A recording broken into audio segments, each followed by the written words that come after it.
मुल्तान दुनिया की तारीख में सबसे पुराना शहर गर्दाना जाता है। इस शहर पर कई हुक्मरानों ने आकर हमला किया और इस शहर पर हुक्मरानी का ख्वाब लेकर यहाँ पर चढ़ दौड़े। आज आपको 200 साल पुरानी कहानी सुनाएंगे और बताएंगे कि 200 साल पहले मुल्तान में कैसे अंग्रेज़ों ने यहाँ पर हमला किया और उनके साथ क्या हुआ।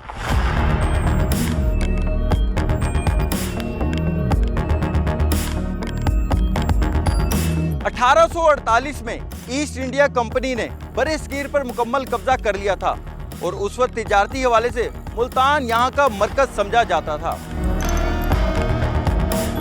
ईस्ट इंडिया कंपनी ने उस वक्त पंजाब में कमिश्नर फ्रेडरिक क्यूरी को तैनात किया था, जिन्होंने मुल्तान के हुक्मरान विशाल दीवान सामल मल को एक खत में लगान का मुतालबा किया था और कहा था कि आपको लगान देना होगा।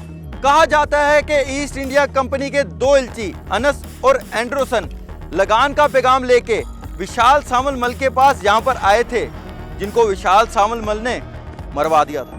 उस वक्त के दौर में एलची का कत्ल मतलब जंग का ऐलान तस्वर किया जाता था। उसके बाद ब्रिटिश एम्पायर ने मुल्तान के ऊपर हमला कर दिया।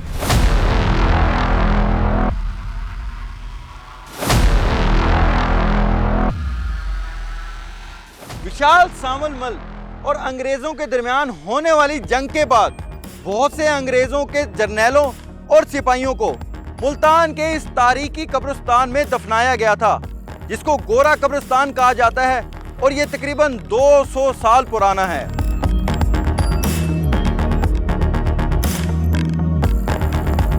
इस कब्रिस्तान की खास बात यहाँ पर मौजूद कब्रों की तर्ज बनावट है, जो कि उस वक्त की तामीरात का शाहकार कहा जाए तो गलत ना होगा। लेकिन अफसोस की बात यह है कि ये कब्रिस्तान अब खंडरात में तब्दील होता जा रहा है और ये मुनफरिद कब्रें अब मखदूश हालत में यहाँ पर दिखाई देती हैं।